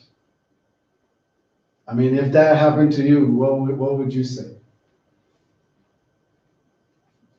They didn't know, just like probably you don't know. And they sat there in silence for a long, long time. Because as you can imagine, whenever one of them thought of something they wanted to say, they thought about, well, I won't get it twice. He will get it twice. If he says it first, then I will get it twice. So none of them wanted to speak first. They all were waiting for the other one to speak first, and then they can just enjoy. They were quiet even for hours, where the God was like, I brought this opportunity. He didn't say that, but so finally, after a long, long time, one of the friends said, I want you to poke out one of my eyes and make me a one-eyed person. And I want you to make me suffer horribly. And the God was so sad and disappointed by what he heard. But it's a God. The God's not like a human being. He's not going to go back. He does what he says. He's perfect. So the God watched, sad by the ugliness of human beings, as the one-eyed friend suffering in great pain was somehow pleased by the fact that his friend next to him was suffering worse. And he took the hand of his friend, who was fully blind, and then he helped him get home. This is the situation that we're in today. People who knew they didn't have what it takes to run the world, wanted the authority to run it, and would even place humanity in a much worse situation if they could at least be seen as better off than others. When I ask you, who do you identify with? How do you identify? The reality is, the only people that will stick up for a process like colonization, that will defend it, that will say, but look at the values it brought us, are people that see that they gained from it. But if they really think about it, if they think about the torment they feel inside, they think about how they watch their children, and maybe their children go to drugs, and maybe their children go to this, and they see the torture that it really has in them. The only relief is that, hey, they're better off than somebody else, though. That's how ugly we are. And before we put our noses up, make sure you're not that ugly. We just have to make sure we don't behave like that. Anybody that will defend it, if you defend it, you at least have to do the work in trying to improve whatever situation you're in. You can't just defend it from the people who know that they're suffering. So this is our situation. And as Master Naba once said, a human being is an intelligent being. You can destroy that human being with domination, with aggression, or you can only govern that human being with intelligence. The reality of our world today is that even these governments I talk about, even these political leaders I talk about, they know that they don't have the knowledge to lead humanity to a better place. And they know some people do. To be honest, in the Kemetic temples at the Earth Center, in some of the ceremonies that were coming out of our temples, before COVID-19 hit, the type of spiritual work they were asking us to do to protect our communities, we were really like, what is this? Because we had some people coming on pilgrimage. So we were like, we usually don't have to do works this size to protect people. And then soon after, we realized, okay, we're protecting everybody all over the world from what's about to hit. Everybody in our communities. Those things are known. This is why epidemics didn't hit Africa, because the kings of Africa, the kingdoms of Africa, the nobility, they know the procedures to do to affect the energy, to talk with nature, to talk to the world of the gods, to cover your place. Political leaders don't know that. They know guns and bombs, surveillance. So many of them know that the only way they have, the only option they have now is to go back and to ask those people who actually have the knowledge that fits the position they're in, how to go forward. So for you, for all of us as individuals, we better catch up, because the responsibility is not on those leaders. And I'm saying that, but if you're expecting them to have the spiritual honesty to do that, that's a whole nother thing. Many of them would rather see everybody die if they get to live a little bit longer. So if you realize this, then you will have to do the work in recovering yourself with the wisdom that some people have kept from our ancestral paradigm. You will have to do the work in becoming a higher quality individual as defined by those ancestral civilizations. For all of those who are interested, we have a community that's growing around the world. We have a movement that's coming back to Kemet and Kemetic values. We have more and more people that wish to be initiated into the Umtam schools, into the Kemetic temples, but we know that we're not in every place. We're not available for everybody. Some people travel to do it, but everybody doesn't have that opportunity or those resources. We also have a membership that is a growing community of people coming together around this knowledge to improve their lives, to put their heads together, and even to support those who are doing it, those who are on the ground. After every lecture we give like this, every month, that group comes together to talk about it and see how can they put it into practical solutions for their community. How can they better understand it for their household, for themselves. This is what Kemet always was. Kemet was not a place. Kemet was not just a locality.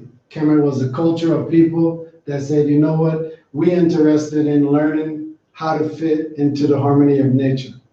We're interested in learning how to fit into the harmony and the order that the divine have created. We want to master ourselves.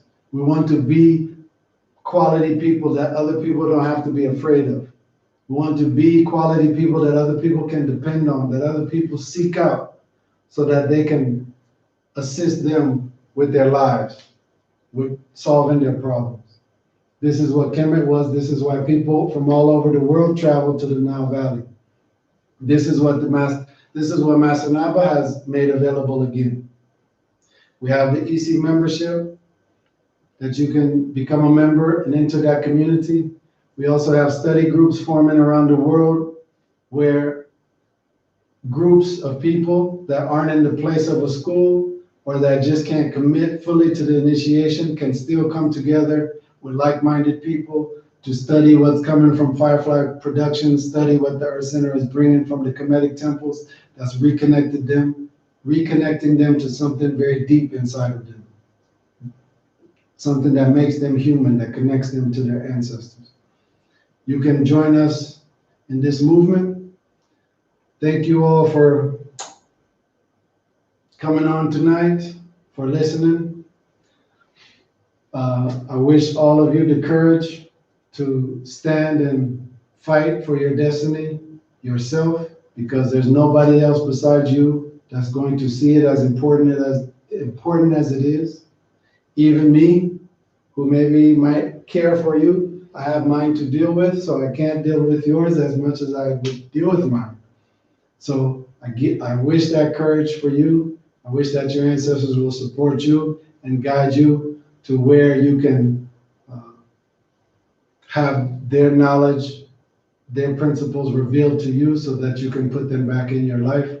And I know for myself and the Earth Center, you've been guided to one place today. Hopefully take the time to investigate. I want to open the floor now for some questions, if any questions have come in on the chat.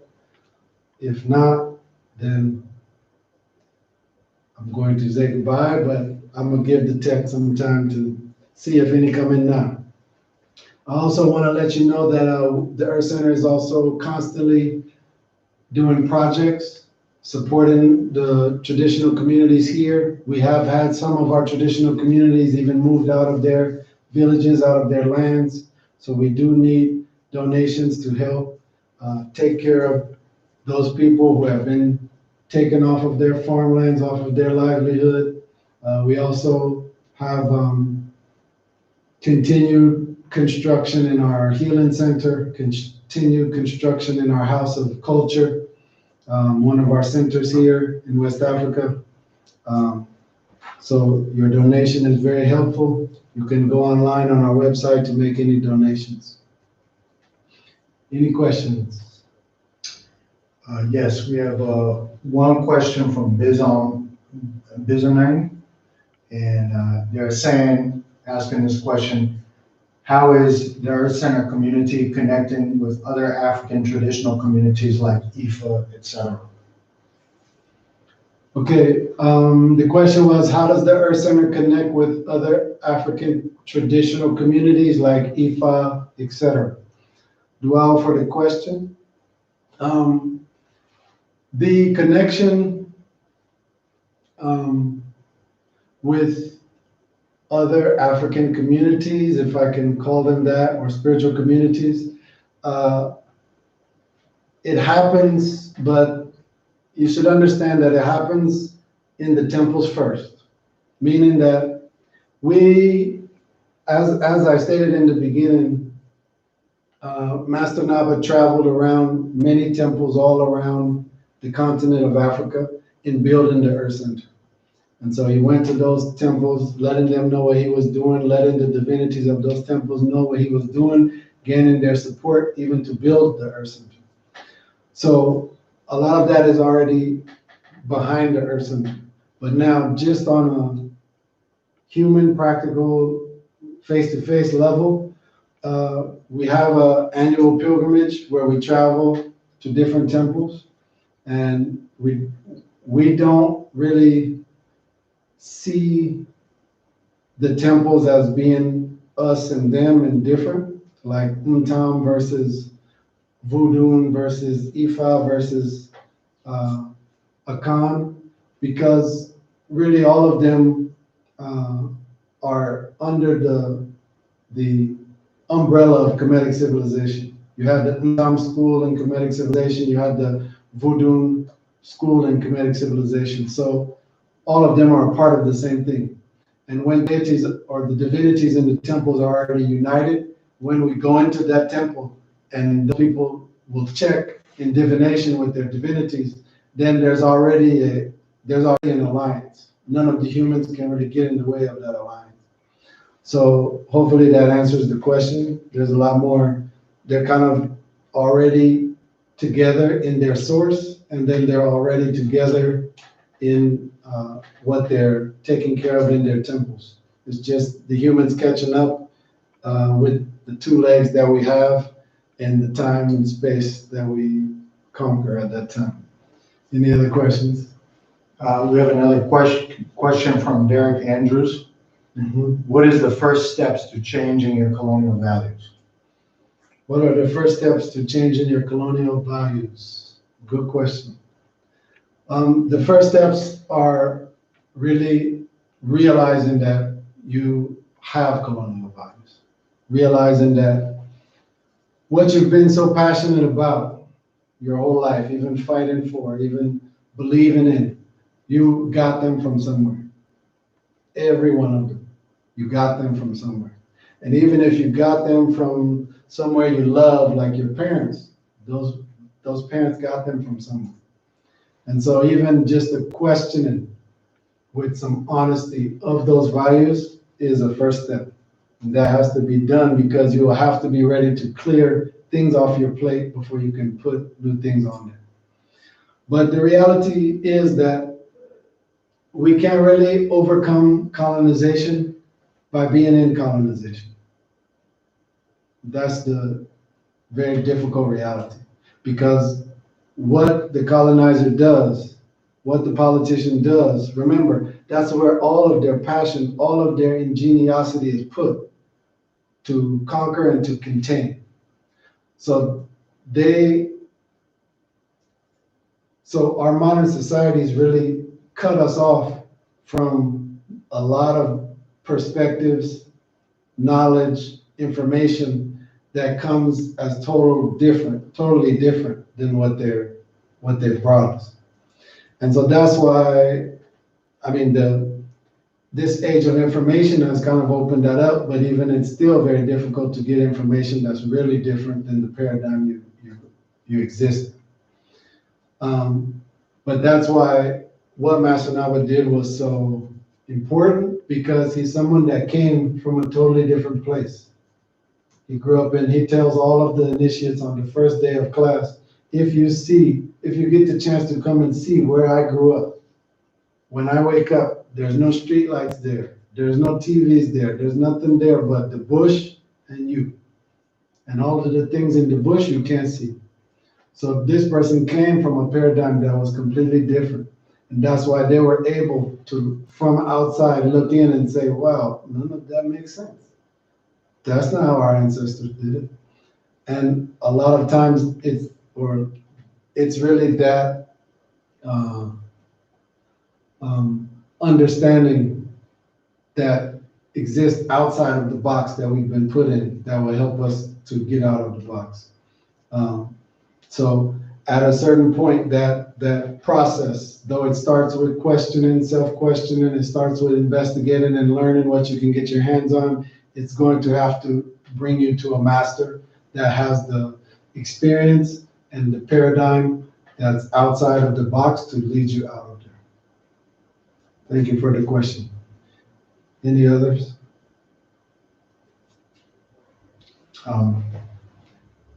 Me Three Sons had a question, which is the racism that we have seen today and historically part of colonial terrorism?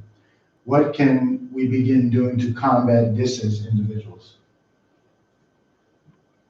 Good question. Is the racism that we see historically a part of colonial terrorism? What can we do to combat this as individuals? Good question. The reality of racism is that it is definitely a weapon used by the colonizer. It is definitely a result of the mind that has led to colonization. Because what really we see is that the European authority suffered from a human shortcoming that I'm sure many of us suffer from. And that is, they wanted to blame outside for their condition. If you study the history of Europe, Europe was a very, very difficult place to live. It didn't offer fertile land. It didn't offer crops until the European brought crops from other places. It was very difficult to live in. And if we're talking about just material wealth, natural wealth, it was very desolate. It was very poor. Now, when the Europeans saw other people in the world who didn't live like that, now the blame will be placed on those other people. And this is just something we all do as human beings. If we don't have the education, if we don't have the quality, we will blame our neighbor for why we live the way we live, for why we are in the situation that we're in. And this is really what started colonization, racism, even to the point that people in the political authorities in Europe had this so bad that they will even cross the ocean to go tell people that didn't even know they were there, you're my problem and I need to change you. You see how ridiculous that is? You have to cross the whole Atlantic to go tell people you don't praise Jesus, you're evil, you're the problem. Oh, well, you didn't even know me. How can I be a problem? So this, when we're talking about racism, what we're really talking about, before I get to actual racism, the seeds of it is in all of us. The seeds of it in creating a barbarism where I see me versus you and you being my problem. That's the seeds of it. Now, racism is really beyond that, and that seed that you can unearth in yourself, each and every one of you. Beyond that, racism is really a big distraction. It's just a big distraction, like many distractions that the colonial system presents us with, to keep us on a wheel, chasing things that are made up, so that we don't focus on our reality. So that we don't focus on finding some ground and some footing that actually helps us orient ourselves in time and space. Because race itself is made up. Who is white, who is black? You see? So all of that was brought to you by the colonizer. And it was brought to you as one of those forms of manipulation that I said, that's brought to weaken someone. But all of it starts with the seed of, hey, I'm having a difficult time, it's because of you. And like I'm saying, we see that today. Don't think that that has to do with anybody's skin tone. Don't think that that has to do with anybody's, how much melanin content they have in their body and all of these far-fetched things like that. Everybody does that. I teach in the initiatic schools. I'm an initiate of the initiatic schools. Even people in the initiation, they come to the initiation, they love us one day because the initiation is hard and it has them suffering and facing themselves. They hate us, we're the problem the next day because we're the teachers that hold them. And this is not just white people that do this. This is not just black people that do this. This is any human being that feels that pressure, that has that seed, that value in them. They will make your neighbor, their neighbor, their problem. But understand, as Master Naba used to say, your neighbor is never your problem. Next question. We have a question from Ibrahim Kanemsa Medusheta Ture. If I am a person who is not familiar with the Earth Center, what is a basic concept I could practice to protect myself from the evils of colonialism? Okay. It's very, the question was, because I know the person working the computer is behind the mic, just in case you couldn't hear me clearly. If I'm not a person familiar with the Earth Center, what are some things that I can do to protect myself from colonialism? Is that correct? Correct. It's forgive me, but it's kind of an odd question to ask on a lecture where you are familiar with the Earth Center, because you're being familiarized with the Earth Center. But if I'm to go off into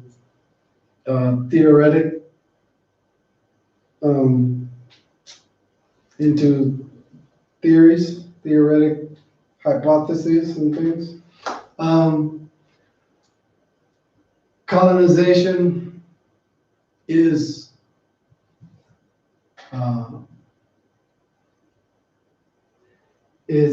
ever pervasive.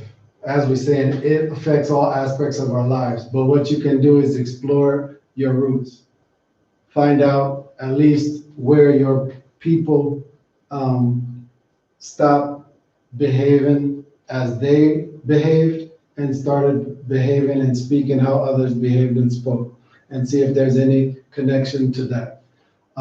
But even now, it's hard for me because I'm not talking to those who I'm speaking to, because those people know the Earth Center. And the value of the Earth Center is that the Earth Center has not only brought some things that people have been able to preserve, but it's brought the actual structures that allow them to preserve it. When we talk about colonization, Sheikh Tijab made a very important point that I wanted to mention before this lecture ended, is that colonization is so detrimental, not because there's killing there's intimidation, there's terrorism. There's been countless times in history when one army defeated another and destroyed, lives, destroyed institutions and infrastructure. All of that, all it takes is time and those people can recover. But colonization is so terrible because it seeks to destroy the structure that a people have to pass their identity to their next generation, to educate their next generation on who they are. And when you destroy that, now it's so much harder. They can't recover on their own because you cut them from the values and the education to recover. You see? So this is really what colonization is. So there's a big difference between, let's say, my family was able to hold on to some things. For example, in the West, we have a lot of indigenous groups, Native Americans, indigenous Americans, that have retained many things like dances, the cultural dress that they wear in dances and ceremonies, even language. You have cultures all around the world that preserve some things like this. But these are just kind of like the outfits of the culture. If they didn't preserve the initiation, if they didn't preserve the kingships, if they didn't preserve the structures that those things are based on, well, then it's just kind of like they have a facade that they still preserve, but the heart of what's there to really make it mean something for the people was lost.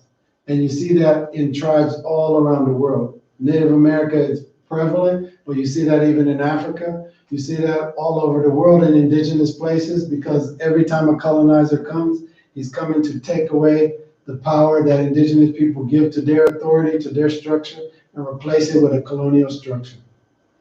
This is really the big thing. So that's something that one could try, but even then, they will have to find a place that have preserved that structure, because that structure is what's important. It's not just sounding like your ancestors or looking like them or dressing like them, but it's making sure that you have a structure, the rules, the principles they live on, and all of those things. Thank you for the question. We have a next question from Camila Hadia, and it's a couple of questions. The first one is, what is the spiritual origin or explanation of colonization or terrorism of traditional people who have been loyal to their spiritual values? Why was colonization successful on Africans with access to spiritual technologies? Why weren't spiritual technologies used? Okay.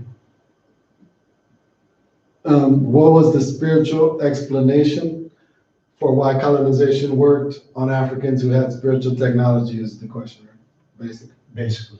Okay, thank you for the question.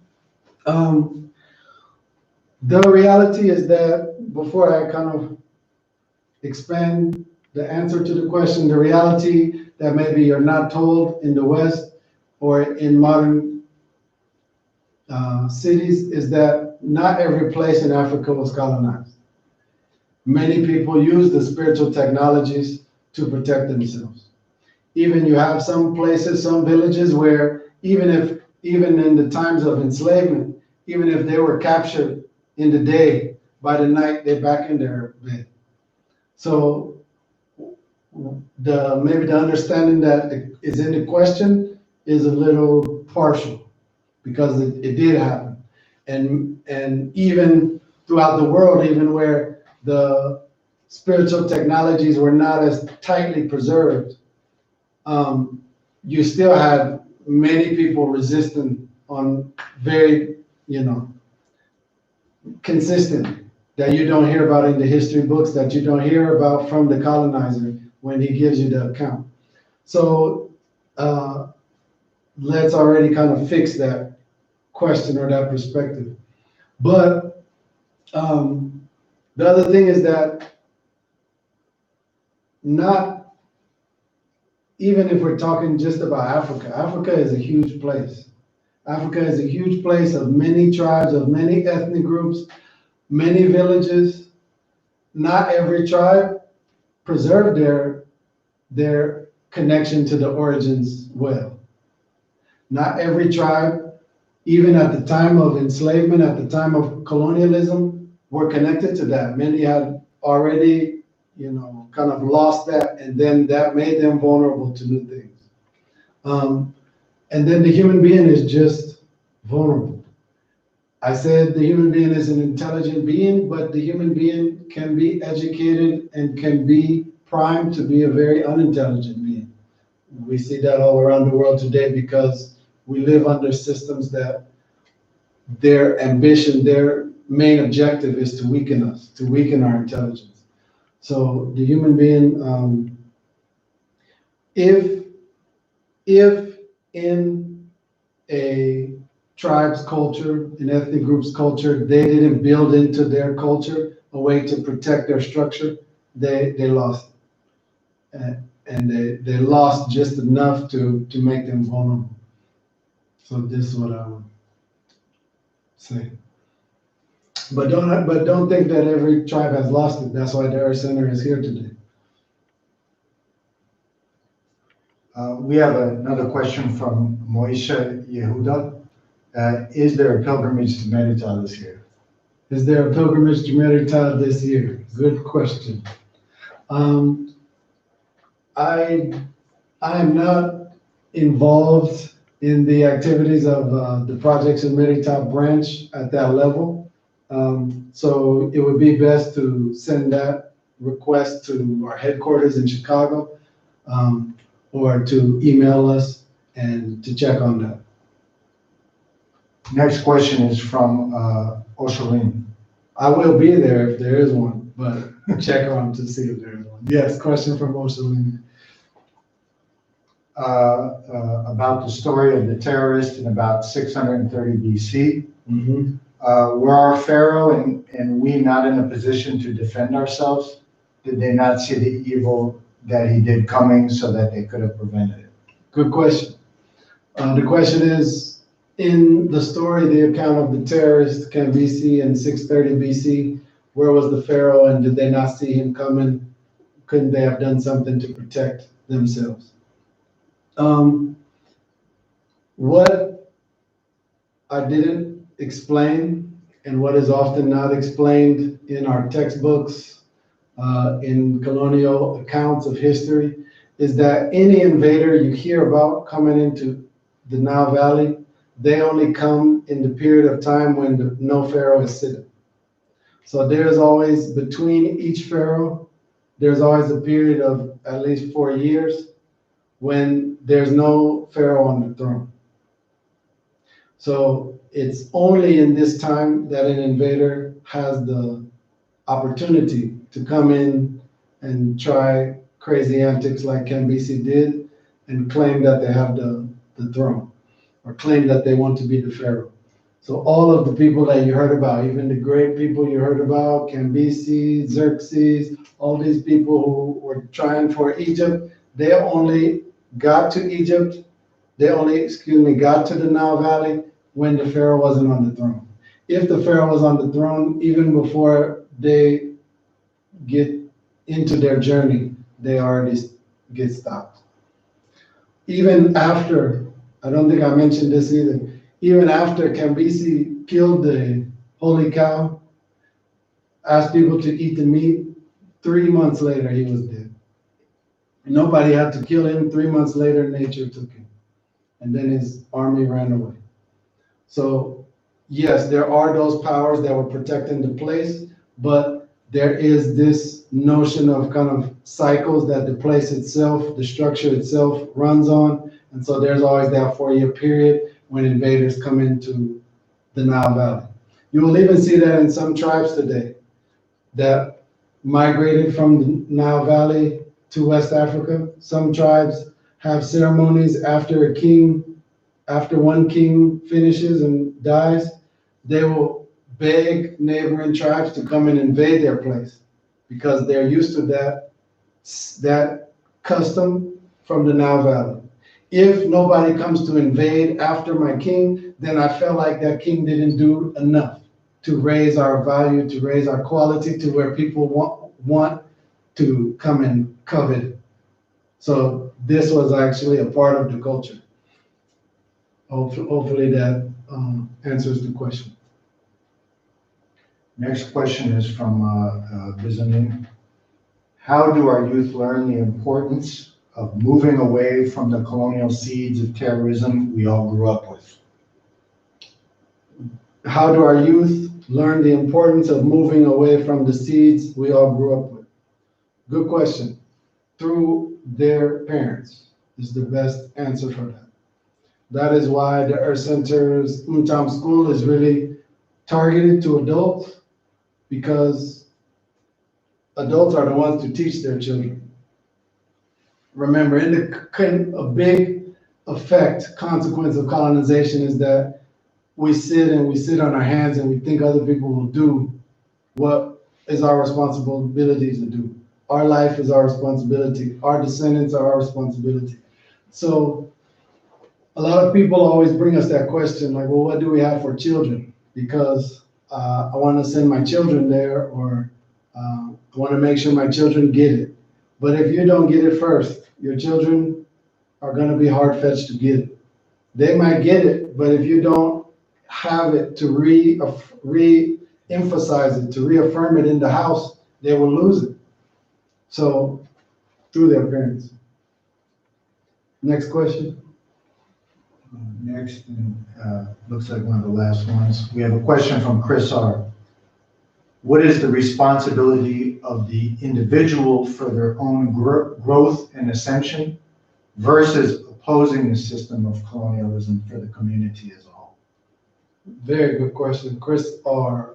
What is the responsibility for an individual for their own ascension and becoming or evolution versus opposing the colonial system? Can you say that again? Yeah, versus opposing the system of colonialism for the community as a whole. Versus opposing the system of colonialism for the community as a whole.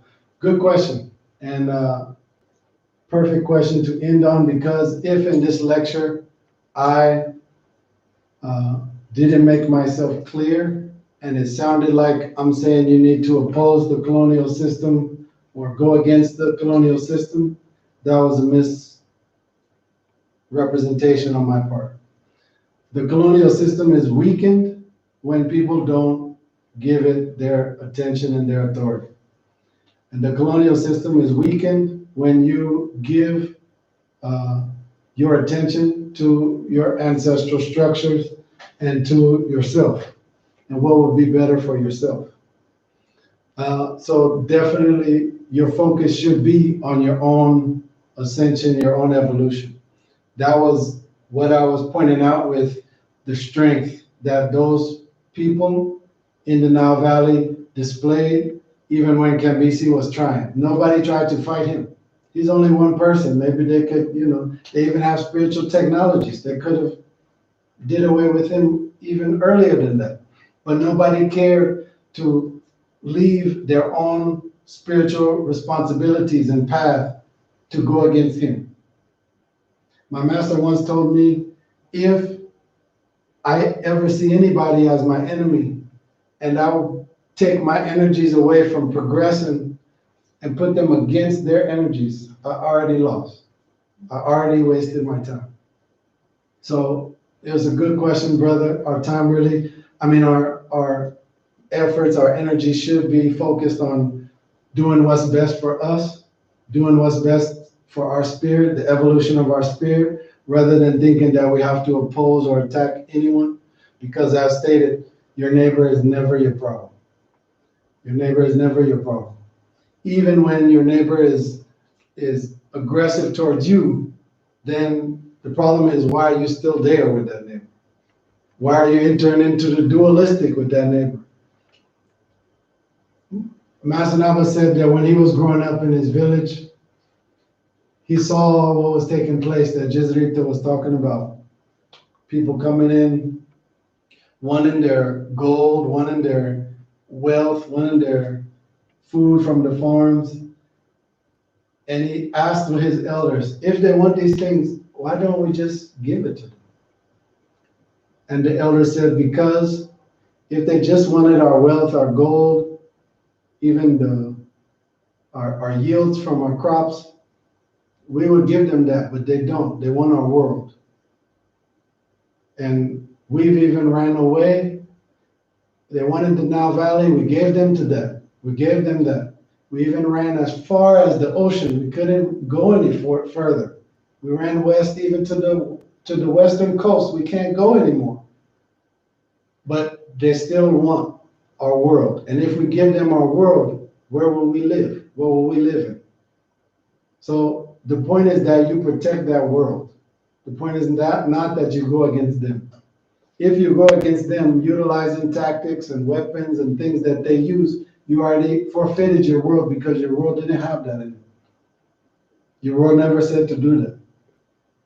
So definitely your energy should be spent on recovering yourself and recovering your ancestors in yourself and your ancestral values and structures within yourself. The structure piece is such an important part though, because what we're really suffering from in the West is that structure. Like I was pointing out, the elder in Fada who created the network of hunters, he did it because he has structure. Even many of you may not know this, but people from Burkina Faso, when they are in the West, in cities in the West, they're the only ones that I've heard of that have a king.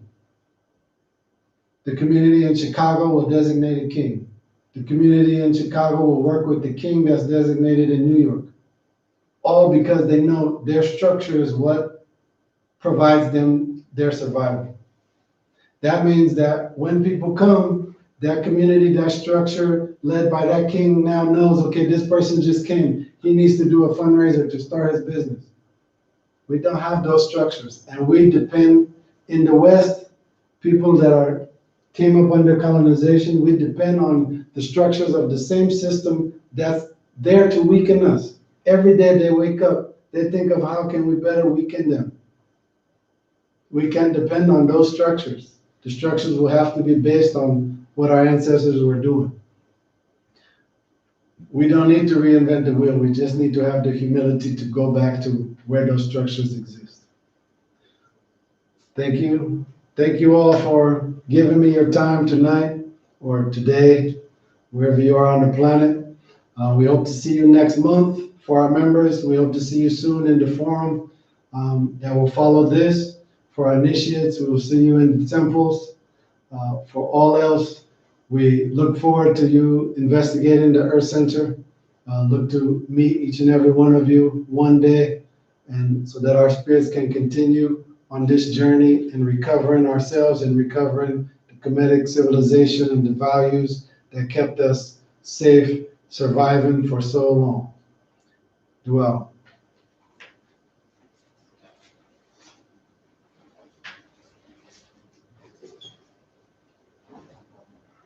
Is it over?